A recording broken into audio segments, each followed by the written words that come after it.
Hai and hello, what's up good people, apa kabar kalian? Kembali lagi di iNews bersama saya admin terkece senusa Tenggara Timur. Baik guys, di episode sinetron Love Story kali ini, sebelum lanjut membahas pembahasannya, saya ingin mengabsen dulu.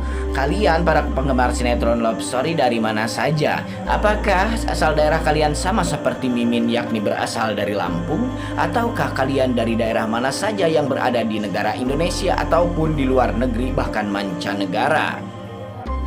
Buktikan dan tunjukkan kekompakan kalian selaku fans militan sinetron Love Story The Series guys, agar supaya sinetron Love Story The Series dapat naik lagi ratingnya, sehingganya dapat menggeser semua sinetron-sinetron yang mementalkan sinetron Love Story jam penayangannya hingga menjadi siang hari. Oke, semoga saja sinetron Love Story menjadi kembali di jam yang kita inginkan ya guys. Sebelum lanjut juga menonton ulasannya, untuk kalian yang baru saja bergabung dan menemukan channel ini, silahkan tekan tombol subscribe.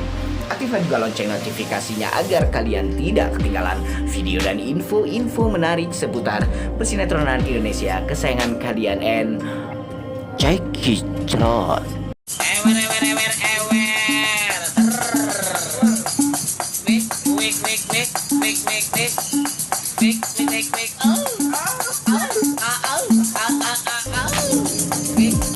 Oke guys, masuk ke adegan awal sinetron di part 2. Bisa kita saksikan ya, dimana ada si Ken yang sedang tidur. Si Ken sebetulnya bukan tidur, dia hanya pura-pura tidur. Kenapa dia pura-pura tidur? Karena si Ken sudah merasa malas sekali dengan semua sikap si Maudy. Begitu juga dengan ibunya si Anita.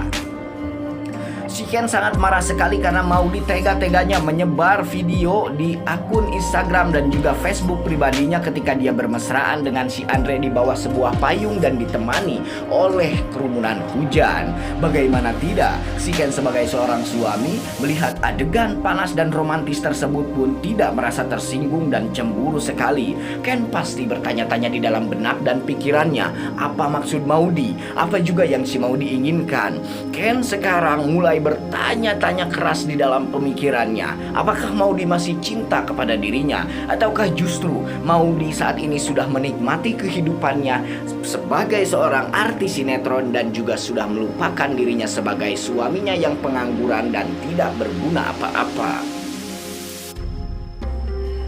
Baik, di sini guys, si Maudy pun sudah merasa bahwasanya si Ken sikapnya sangat dingin sekali dan jarang-jarang ketika Maudy pulang dari syuting, si Ken sudah dalam keadaan tidur. Biasanya Ken selalu menunggu si Maudy sampai kapanpun dan bahkan sampai larut malam, Ken akan tetap menunggu kedatangan Maudy dan untuk kemudian mengajak Maudy makan malam bersama. Tapi kali ini si Ken sudah benar-benar menemui titik jengahnya kepada si Maudy.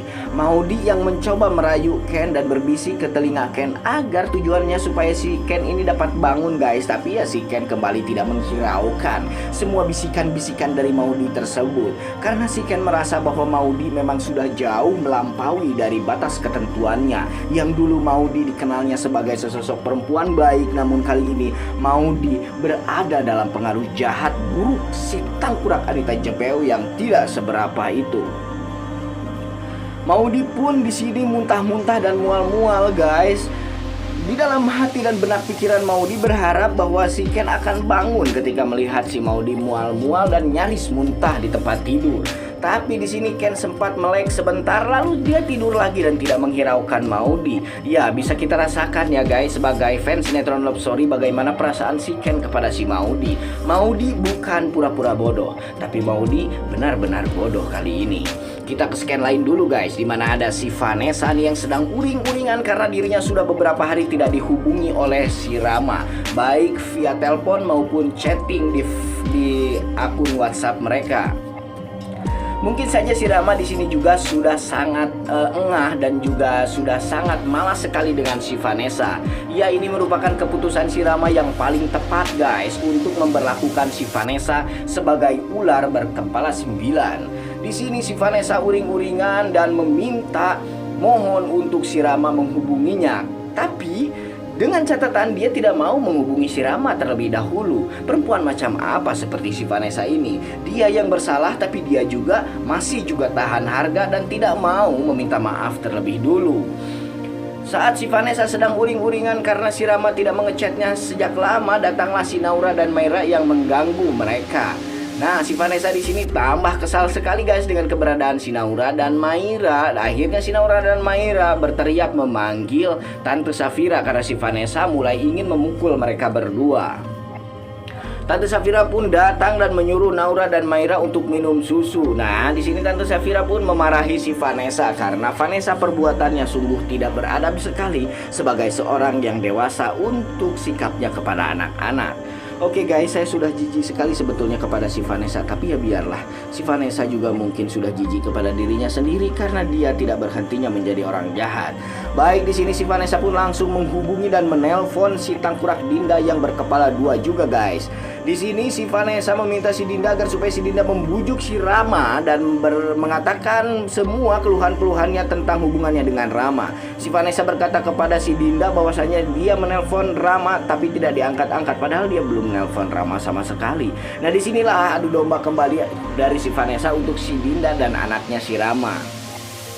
Dinda yang memang memiliki watak jahat juga selalu mendukung Vanessa. Dia berjanji kepada Vanessa akan memarahi si Rama dan juga membicarakan hak perihal tersebut kepada si Rama dan menanyakan tujuan si Rama apa sehingganya si Rama tidak menghubungi si Vanessa dalam waktu dekat ini. Selepas teleponan dengan si Vanessa, si Dinda pun langsung menghampiri si Rama yang dimana di situ si Rama sedang ngopi bersama si Wilantara. Di sini si Dinda memaki-maki dan memarah-marahi si Rama dan menanyakan kenapa kamu tidak menghubungi si Vanessa. Si Rama di sini menuturkan dan menjelaskan yang sedetil-detilnya kepada si Tangkurak Dinda, entah akan mengerti atau tidak si Dinda ini guys. Si Rama menjelaskan bahwasanya ini merupakan sikap Rama untuk mendidik si Vanessa agar supaya si Vanessa menjadi pribadi yang lebih baik lagi, tidak seperti sebelumnya yang hanya memikirkan ego dan kejahatan nafsu bejatnya sendiri.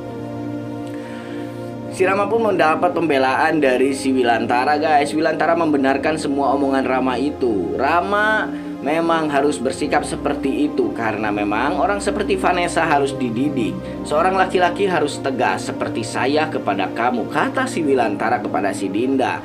Nah, di sini si Rama pun senang karena mendapatkan pembelaan dari Wilantara. Namun ya si Dinda yang tidak mengerti bahasa manusia itu langsung pergi dan malah marah-marah. Oke, kita masuk lagi ke scan lain guys, dimana ada si Ken dan masih sedang berada dalam tempat tidur guys. Masuk lagi lah si Maudi yang kembali akan membujuknya. Namun si Ken kembali tidak menghiraukan bujuk rayu Maudi yang memang itu merupakan bujuk rayu bullshit. Jikalau Maudi memang benar-benar peduli kepada suaminya, Maudi tidak akan pernah terus menuruti keinginan si Tangkurak Anita Jebeu yang jelek sekali. Di sini langsung lagi si Maudi ini mual-mual dan muntah-muntah, maka masuklah si Tangkurak Anita Jebeu yang ya berniat pada awalnya ingin menenangkan Maudi dalam kondisi hamil mudanya itu. Namun ketika si Anita melihat si Ken yang sedang terbaring di tempat tidur, si Anita malah memaki-maki dan memarah-marahi Ken. Si Anita berniat untuk membangunkan Ken tapi dilarang oleh Maudi. Maudi tidak ingin mengganggu tidur lelapnya si Ken guys. Dan si Ken terlihat ya masih biasa-biasa saja dan tidak merespon apa-apa. Untuk perihal pertengkaran si Anita dan si Maudi sekalipun di samping kupingnya sendiri, ya si Ken sudah sangat benar-benar kecewa kepada Maudi dan juga si Anita. Pada tengah malam akhirnya si Ken bangun dan sholat tahajud guys. Si Maudi pun terbangun melihat si Ken tersebut. Namun di sini si Ken masih dengan sikap yang sama, dingin dan juga mengacuhkan si Maudi. Maudi harusnya berpikir dengan sikap Ken yang seperti ini. Maudi harusnya juga paham karakter suaminya sendiri. Namun Maudi tidak tahu dan tidak ingin mengerti apa-apa tentang suaminya. Dia hanya mementingkan kepentingan ibunya sendiri di atas segalanya guys, tanpa memikirkan perasaan suaminya.